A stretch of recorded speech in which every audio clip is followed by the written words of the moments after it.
경제신문 읽어줘 12월 18일부터 22일까지 부동산, 고금리에 3기 신도시 택지도 안 팔린다.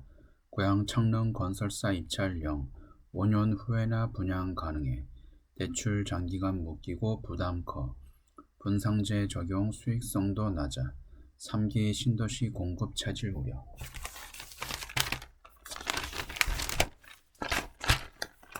한국토지주택공사가 3기 신도시 고향 창릉지구에서 공급하는 첫 필지 매각 입찰에 나선 건설사가 없는 것으로 확인됐다. 공공택지는 과거 일부 건설사들이 편법으로 계열사를 동원해 벌떼 입찰을 할 정도로 인기가 있었지만 최근엔 건설사로부터 외면받고 있다. 이는 고금리와 공사비 인상 여파로 수익성을 담보하기 어렵기 때문으로 풀이된다. 주택을 공급받기 위한 첫 단계인 택지 매각이 불발되며 주택 공급 부족 우려가 커지고 있다. 박상우 차기 국토교통부 장관 후보자는 국회에서 기존에 추진 중인 공급 계획의 이행 상황을 면밀히 점검해 도심 내 유휴지 적극 활용, 자금 조달 지원 등을 통한 주택 공급 활성화를 위해 노력하겠다고 밝혔다. 경제금융 주식 AI가 바꾼 반도체 시장, 비메모리 빅3가 주가 질주. 엔비디아 시총 1.2조 달러, 전세계 반도체 업체 중 1위.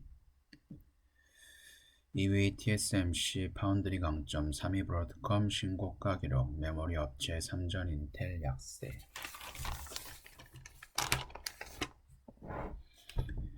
글로벌 반도체 시가총액 상위권의 팹리스, 반도체 설계 전문, 파운드리, 반도체 위탁 생산 등 비메모리 반도체 기업들이 대거 이름을 올리고 있다. 정보기술 전방 산업 수요가 위축되면서 사이클 산업인 비메모리 반도체 기업들이 주춤한 반면 인공지능, 전기차 등 신성장 산업의 핵심 부품을 공급하는 비메모리 반도체 기업들의 성장성이 주목받고 있다는 분석이다. 18일 한국 시간 미국 컴퍼니 마켓 캡에 따르면 현재 글로벌 반도체 시가총액 1에서 3위는 엔비디아, TSMC, 브로드컴이 차지하고 있다.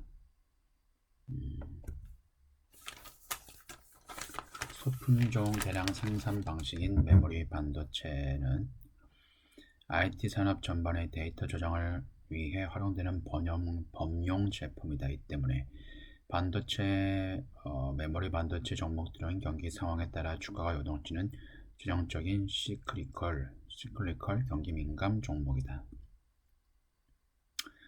지난해부터 경기 둔화 우려에 IT 산업 수요가 위축되고 DRAM, 낸드 플래시 등 메모리 반도체 판가가 급락하면서 주가도 자연스레 약세를 보였다. 경기가 약세를 보이면 재고가 쌓이면서 현금 흐름에도 악영향을 미치게 된다. 반면 다품종 소량 생산 방식인 비메모리 반도체는 전방 수요 여건에 따라 유연하게 제품 생산을 조절할 수 있다는 장점이 있다.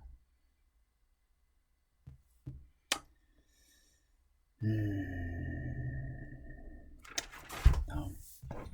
기술주 비싸다. 글로벌 자금 가치주로 빅테크 고평가 인식 확산에 이달 QQQ ETF 3조 순유출, 두둑한 배당의 자사주 유입, 소외됐던 가치주 ETF 부과, IVE 10조, SPYV 6조 순유입.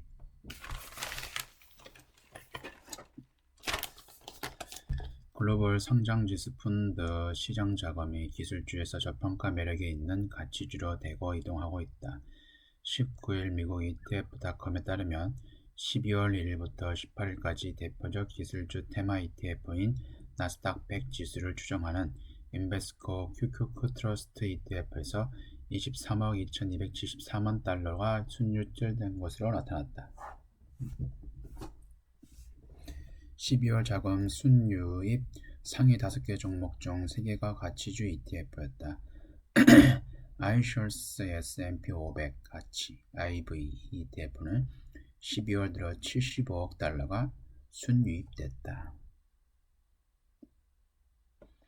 S&P 500 지수는 애플, 마이크로소프트, 알파벳, 엔비디아 등 빅테크를 중심으로 한 정보기술 산업 비중이 30%가 넘는다.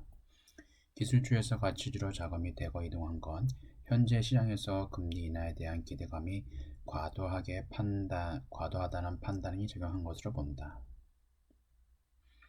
국내 증시에서도 시장이 고점을 확인하는 현재 시기엔 주가가 눌린 가치주를 선별해 투자할 필요성이 제기된다.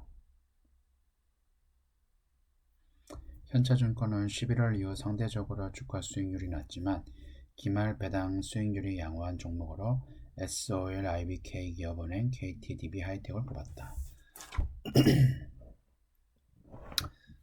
다음 초저금리 B2 시대 끝. 향후 5에서 10년 금리 3에서 4% 오갈 것. 윌가 투자의 전설 하워드 막스 오크트리 캐피털 회장. 지금은 10년 만에 투자 전환기. 차입 말고 가진 돈으로 투자를. 수익률 목표 7에서 8%가 적절. 7에서 10년 만기 회사채 유명해. 금리 3에서 4% 높은 수준 아니야. 영끌적 외 경제 충격 없을 것.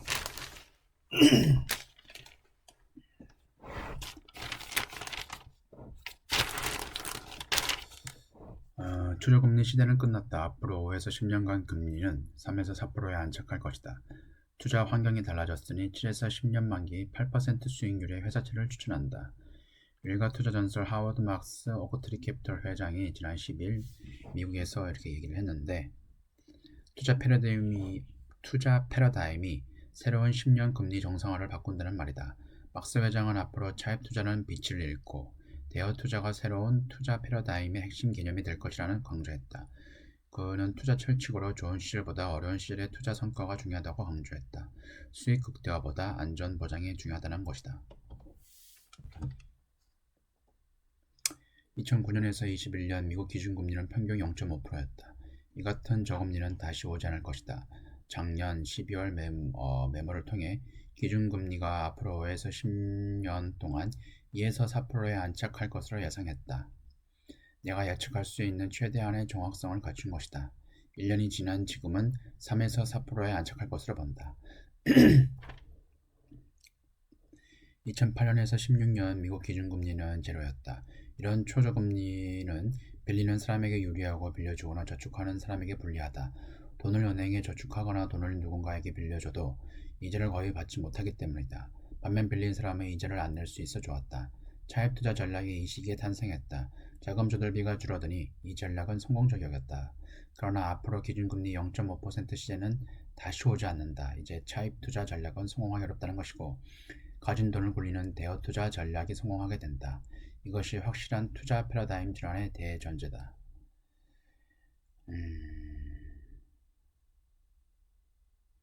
사람들이 오해를 하는데 3에서 4%는 고금리가 아니다. 익숙했던 과거 금리보다 높지만 더 긴 시기열로 보면 높지 않다. 3에서 4% 금리가 문제를 일으키지 않을 것이다. 다만 변동금리로 많은 돈을 빌린 그들이 금리가 언제나 바닥에 머물 것이라고 가정했다면 손해를 볼 것이다.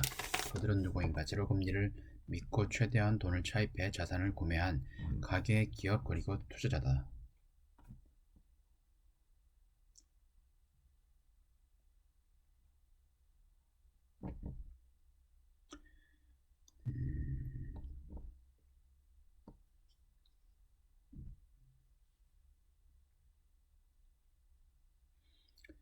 과거보다 금리가 올라가면 주식보다 채권이 유리한가? 그건 나이, 수입, 재산, 가족, 그리고 리스크 등 성향에 따라 다르다. 미국 주식시장의 대표 벤치마크인 스탠드업 앤 포어스 S&P 500 지수는 지난 100년 동안 연간 평균 약 10% 수익률을 올렸다. 개인 투자자는 주식시장에 모든 돈을 투자하지 않을 것이다. 일부는 현금, 예금, 채권에 넣을 것이다. 개인 투자자는 10% 수익률을 목표로 해서는 안 된다. 개인 투자자는 상대적으로 더 안전한 채권을 담은 포트폴리오로 7%를 목표로 할 수 있다. 이게 핵심이다. 현재 미국 하이힐드 채권은 수익률이 8%다.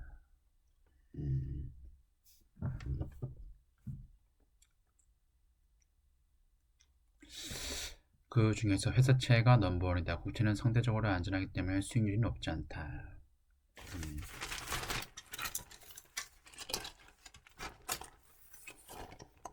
그리고 미국은행 시스템 위기는 없어. 밀과 내년 연착륙 공감대가 있고 상업용 대출은 우려되지만 터지더라도 소형은행에 국한되고 한국, 미국 주식 믹스 투자를 추천합니다.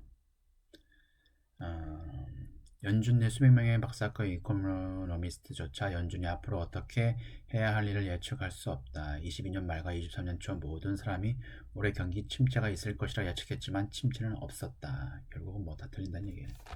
아무리 똑같합니다. 컨센서스를 말하자면 인플레이션이 처방에 잘 반응해 떨어지고 있다. 앞으로도 떨어질 것이다. 얘들아, 연준은 더 이상 기준금리를 올릴 필요가 없을 것이다. 경기 침체가 없고 이른바 연착륙을 할 것이다. 결국 연준도 기준금리를 인하할 것이고 경제는 활성화시켜 시장에는 좋을 것이다. 불과 6개월 전만 하더라도 모든 사람이 올해 말 연준의 기준금리 인상을 믿었다. 이 컨센서스는 현재 낙관주의자들의 생각이다. 맞을 수도 틀릴 수도 있다. 여러분은 예측이 얼마나 오류가 많고 믿을 수 없는지 명심해야 한다. 한국 투자자에게 얘기를 하자면 우선 미국에 투자해라. 미국은 최고의 경제국이자 최고 비즈니스 섹터를 보유하고 있다. 한국 비즈니스 커뮤니티는 역시 강하고 효율적이고 근면하고 스마트하다.